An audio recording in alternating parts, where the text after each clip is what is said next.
नमस्कार दोस्तों। आज हम बात करेंगे ड्राई कफ के बारे में, यानी कि सूखी खांसी के बारे में। कॉमनली सूखी खांसी बहुत ज़्यादा देखने को मिलती है, बच्चों से लेकर बुजुर्गों तक, मतलब कि हर एज के लोगों में सूखी खांसी बहुत ज़्यादा देखने को मिलती है। तो आज हम यही जानेंगे कि सूखी खांसी होती क्यों है या क्या कारण है इसके, जिससे आपको सूखी खांसी बार बार होने की समस्या देखने को मिलती है, और ऐसी कौन सी होम्योपैथिक मेडिसिन है जिनको यूज करके आप सूखी खांसी या मतलब कि ड्राई कफ को दूर कर सकते हैं और सूखी खांसी को ठीक कर सकते हैं। सबसे पहले बात कर लेते हैं कि कफिंग कहते किसको है। ड्राई कफ एक तरह का हमारे शरीर का रिफ्लेक्स है, जो हमारे शरीर मतलब कि हमारे गले में कुछ ऐसे टिकलिंग सेंसेशन, मतलब कि झुनझुनी या किसी पर्टिकुलर रीजन से होता है। जैसे गले में झुनझुनी हो रही है, दर्द हो रहा है, थूक निकला नहीं जा रहा है, उस वजह से होती है। कफ की दो वैरायटी होती हैं, एक प्रोडक्टिव और दूसरी नॉन प्रोडक्टिव। प्रोडक्टिव कफ मतलब होता है कि जिसमें कि गले में म्यूकस भरा होता है, मतलब गले में बलगम बहुत ज़्यादा होता है, खांसते तो घड़ घड़ की आवाज़ आती है, बलगम बहुत ज़्यादा रहता है इसमें। ये बलगम जो होता है आपके लंग्स से निकलकर आपकी जो सांस की नली होती है उसके थ्रू बाहर आता है, तो इसी को हम प्रोडक्टिव कफ कहते हैं। नॉन प्रोडक्टिव कफ वो होता है कि जिसमें म्यूकस नहीं होता, मतलब बलगम नहीं आता है, बस गले में झुनझुनी होती है, इन्फेक्शन होता है, गले में दर्द रहता है, इरिटेशन सा होता रहता है, कई बार थूक निकलने पर गले में भी दर्द होता है, और इसके बाद आपको खांसी आने लगती है। जैसे आपने थूक निकला, दर्द हुआ, मतलब इन्फेक्शन टाइप हो, जैसे कि कुछ चुभ रहा है और उसके बाद खांसी आने लगती है, इसे ही हम नॉन प्रोडक्टिव कफ कहते हैं। ड्राई कफ होने के पीछे बहुत सारे कारण हो सकते हैं। हो सकता है कि किसी पर्टिकुलर चीज़ से कोई एलर्जी हो, या फिर चाहे कि धूल से, धुएं से एलर्जी हो, जिसकी वजह से आपको क्या होता है कि इन्फेक्शन फील, इरिटेशन फील होता है और फिर खांसी आने लगती है। हो सकता है आप अस्थमा के पेशेंट हो और आपको कफ हो रहा हो, कफ जिसमें सांस लेने में दिक्कत हो रही हो, और सांस ले रहे हैं तो सीटीसी की आवाज़ आ रही है, गले से, चेस्ट से भी आवाज़ आ रही है, सीटीसी की आवाज़ आ रही है, सांस छोड़ने लेने में दिक्कत हो रही है। या फिर एसिड बनता हो आपको, एसिड ऐसा बनता है कि कभी कभी एसिड क्या है, नीचे से ऊपर गले की तरफ कोई एसिड जाता है, वो खट्टा खट्टा से एसिड जाता है जो कि गले में लगता है, और गले में लगते ही वो आपको क्या कर इरिटेशन पैदा करता है, जिससे आपको खांसी शुरू हो जाती है। या वायरल इन्फेक्शन हुआ हो, या किसी भी तरह का इन्फेक्शन हुआ हो,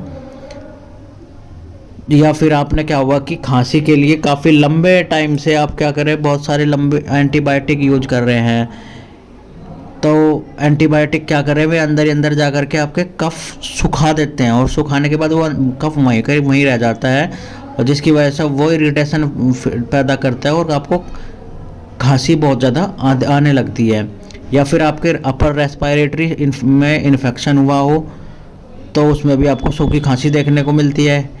और जैसे कि आपको साइनस के पेशेंट हैं, एलर्जिक पेशेंट हैं, आपके गले में इन्फेक्शन हो रहा है, मतलब कि कोई इन्फेक्शन हो रहा है, बार बार इन्फेक्शन हो रहा है, या फिर आप लैरेंजाइटिस हो रहा है, या फिर फेरेंजाइटिस हो रहा है, या फिर आप नोजल ड्रॉप लेते हैं, नोजल ड्रॉप कई कंडीशन हो रही हो, जैसे नोजल ड्रॉप लेते हैं, बूंद बूंद टपकाते, तो ऐसे ही आपके गले में बूंद बूंद टपक रहा हो, ऐसा फील होता है कि बूंद बूंद टपक रहा है, और उससे इरिटेशन फील होता है, और फिर आपको खांसी आने लगती है।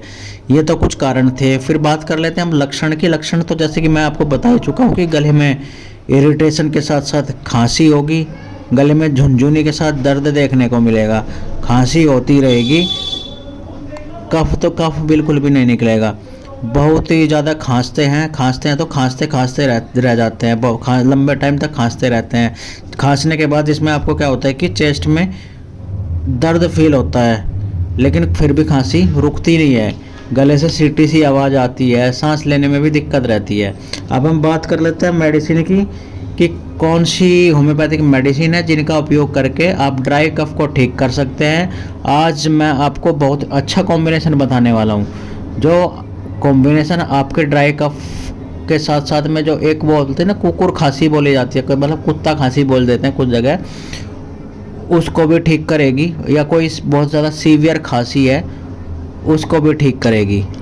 आप अभी या फिर आप अभी वायरल इन्फेक्शन से ठीक हुए हैं, या आपकी खांसी बहुत लंबे समय से बनी हुई है, ठीक नहीं हो रही है, आप इसके लिए बहुत सारे एंटीबायोटिक टैबलेट यूज कर चुके हैं, बहुत सारे सिरप यूज कर चुके हैं, लेकिन ठीक नहीं हो रहा है। आपको इस होम्योपैथिक कॉम्बिनेशन को यूज करके आपकी खांसी ज़रूर ठीक हो जाएगी। इसके साथ साथ सांस लेने में जो दिक्कत हो रही है उसको भी ठीक करेगी, गले में जो झुनझुनी हो रही थी उसको भी ठीक करेगी। तो सबसे पहली मेडिसिन है ब्रायोनिया अल्बा, ये मदर टिंचर में लेनी है। आपको क्या करना है, चारों मेडिसिन का कॉम्बिनेशन बनाना है, चारों मेडिसिन आपको मदर टिंचर में लेनी है।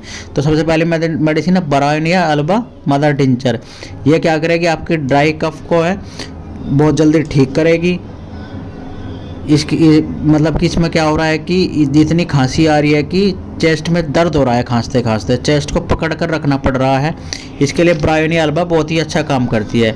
खांसने में बलगम भी नहीं आ रहा है, और हल्की हल्की मतलब कि हलचल करने से, जैसे कि आप अभी लेटे हुए थे बिस्तर पर, बिल्कुल ठीक थे, कोई खांसी नहीं आ रही थी, और बिस्तर से जैसे उठकर चले थोड़ा सा, आपको इतनी खांसी आ गई कि खांसी रुक ही नहीं रही है।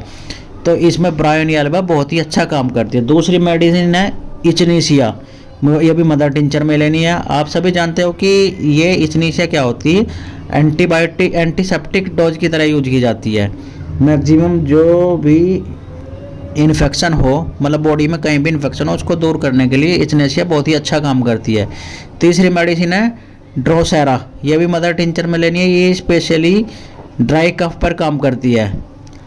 आपने खांसना शुरू किया तो लगातार खांसते रहते हैं, खांसी रुकती ही नहीं है, खांसते ही चले जाते हैं, तो उसमें ड्रोसेरा बहुत ही अच्छा काम करती है। चौथी मेडिसिन है जस्टिसिया एडाटोडा, ये भी मदर टिंचर में लेनी है। ये आपको एक कफ को, ये जो कफ का केस है में साथ साथ ये क्या होता है कि हल्का हल्का म्यूकस, मतलब हल्का हल्का बलगम भी निकल रहा हो तो उस पर बहुत अच्छा काम करती है।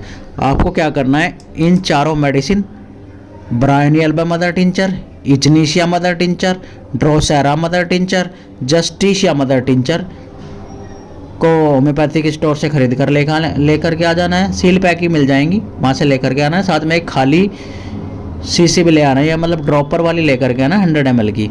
अब आपको क्या करना है, इन चारों मेडिसिन में से बराबर मात्रा में उस खाली शीशी में मिलानी है। 100 ml की है तो मतलब कि 25 चौका 100, 25 ml उसमें आ जाएंगी। तो आपको उसमें बराबर मात्रा में मिला लेनी है और हिला करके अच्छे से मिक्स कर लेनी है। फिर आपको क्या करना है, 20 बूंद सुबह, 20 बूंद दोपहर, 20 बूंद शाम को आधे कप गुनगुने पानी में कंटिन्यू यूज करना है 6 से 7 दिन। अगर आपको अभी खांसी हुई है तो 6 से 7 दिन में बिल्कुल ठीक हो जाएगी। अगर क्रॉनिक खांसी है काफ़ी लंबे टाइम से है तो 1 से 2 महीने यूज करें, आपकी खांसी बिल्कुल ठीक हो जाएगी। इसके साथ ही आपको मैं एक मेडिसिन और बता रहा हूँ, ये है काली बाइक्रोम 30। ये 30 पोटेंसी में लेनी है। इसकी आपको 2 बूंद सुबह, 2 बूंद दोपहर, 2 बूंद शाम को लेनी है। जो गले में आपके इन्फेक्शन लग रहा था, या गले में आपको लगता है कि भाई बलगम चिपका हुआ है, तो ये उसको क्या करेगी, बलगम को निकालेगी और आपके गले को ठीक करेगी। आप इसको लेना शुरू करें, कुछ ही दिनों में आपकी खांसी ठीक हो जाएगी बिल्कुल। और हाँ, साथ ही साथ आप क्या करें, सर्दी का मौसम भी चल रहा है, गुनगुना पानी पिए, ठंडा पानी ना पिए।